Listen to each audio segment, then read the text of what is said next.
Killing Linda partly filled a void in my heart, and I was glad she was out of the way. I laid down to rest after everyone had left, and I fell asleep. I had a dream that made me realize my days on Earth were numbered too. I dreamt I was in a meeting with the living demons, but there was a shady character present that I had never seen there before, and they all accorded him so much respect. Leader. Rose. Yes, sir, I replied. You've done well and have used the power the Great Master gave to you very well. I'm impressed. We all are, the leader said. Thank you, I replied. Then he said, but you must return what you've been given, and you must return to him as well. He owns you. Yes, master, I replied. Once you finish your final job on Earth, you must return to the Great Master, the leader said. Yes, master, I replied. I woke up.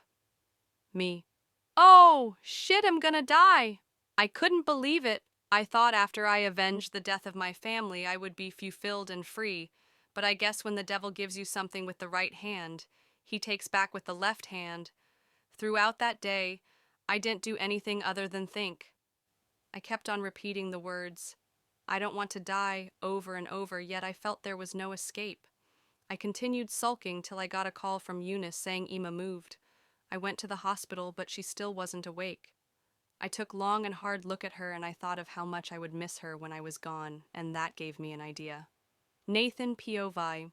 Losing Linda was just too much to handle. I cried like a baby even when my friends and sympathizers came to cheer me up. I kept on saying, am the last one, the only one left. Dude, cheer up. The police are doing their best to find the people that did it, Nathan Guys said. Nathan replied, what type of monster is she?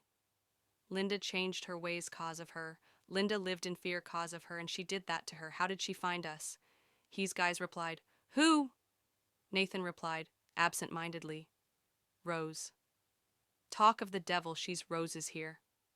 I walked into Nathan's house, standing up. What do you want here? Are you here to mock or laugh at me like you always do? Nathan said.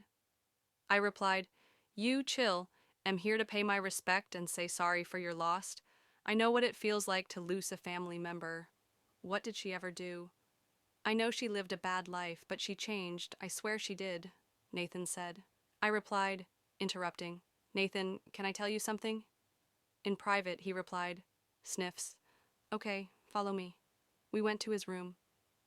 You see, I know how it feels to lose a family member. I lost 4 and they were killed before my eyes. I said. He replied, sorry about that.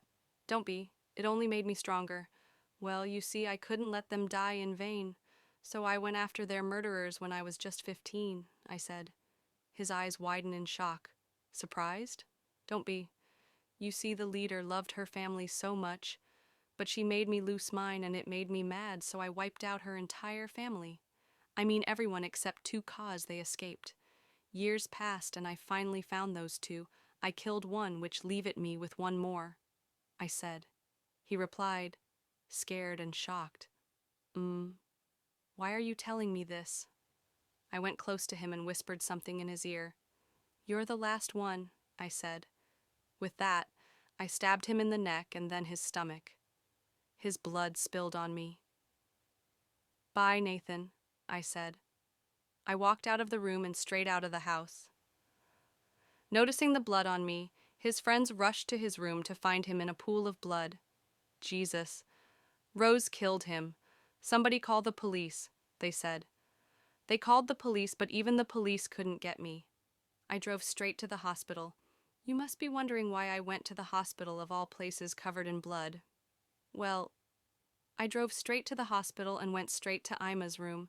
Luckily, her parents were in the doctor's office, so it was just me and her.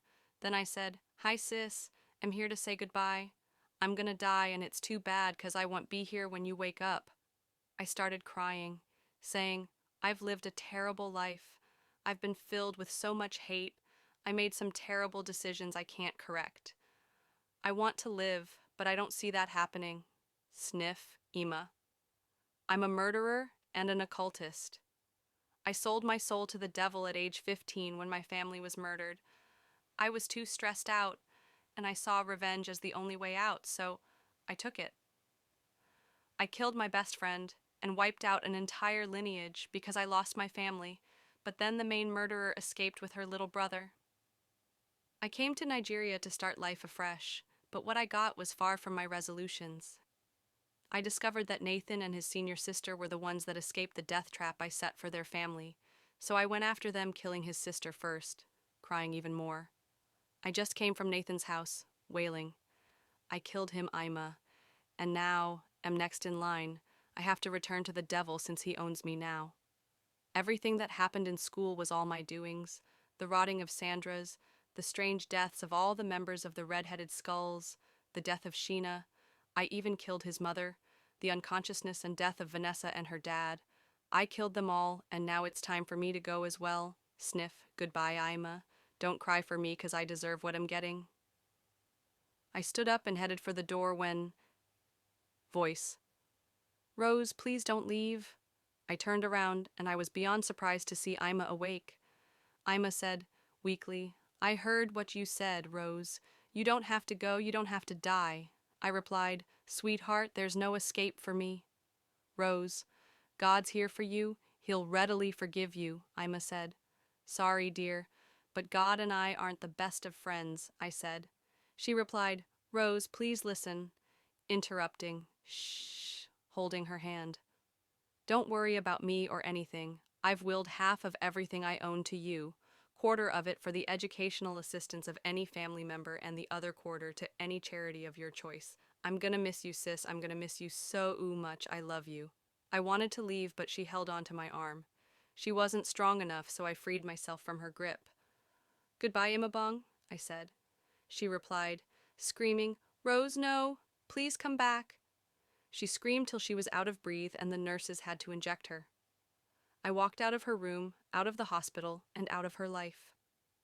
I drove to an ATM machine to make a withdrawal and then headed home. When I got home, I paid Adamu off, and he left. I got inside and took a last look at my beautiful home, the video Ima and I made when I scared Iki away. I looked at some pictures Ima and I took on our vacation, the pictures I took with my other cousins, even the one I took of my grandma before she died. Me. Goodbye, world. I walked to my room and set it ablaze.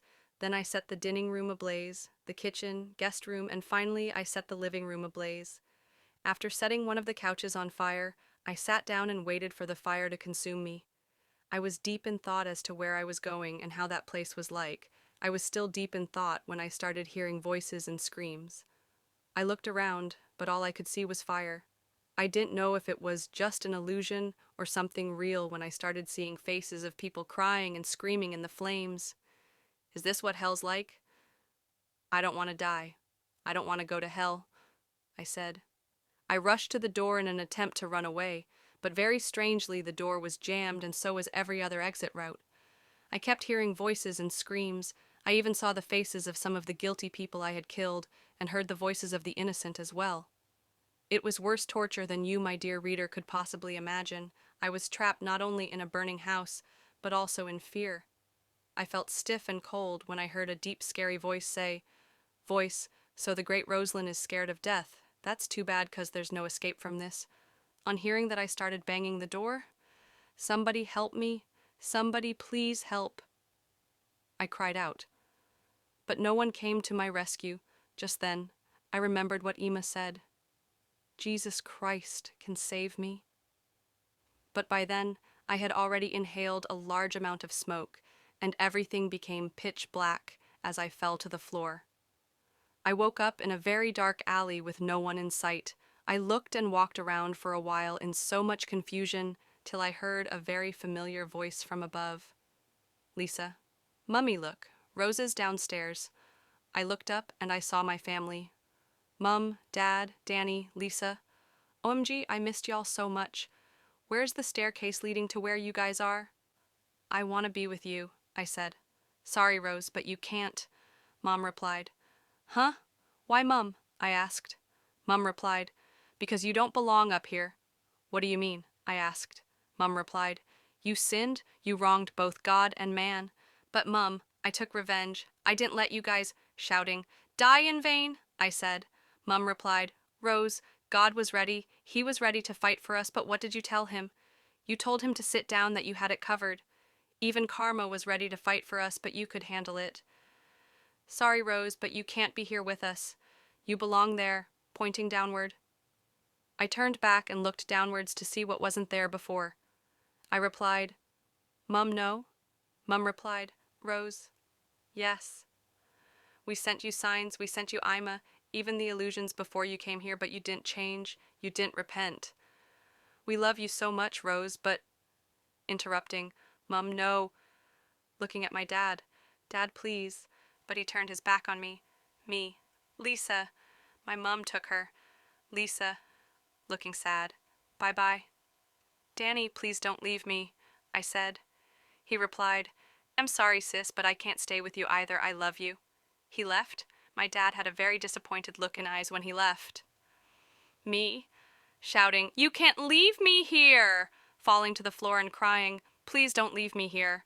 I cried there for a while till some cold, firm hands gripped me and dragged me off to hell. It's a place even worse than what I'd seen in my illusion. Amidst the burning flame, every day I get tortured in every single way I tortured people on earth, and even worse, painfully waiting for the judgment day where this pain will last forever. So, my dear readers and listeners, I write to you from hell with my blood as ink. Live a right life in the way of God, leave vengeance for him, and set your aim towards heaven, or you might just end up in hell. Words from a dark teenager in pain. The end.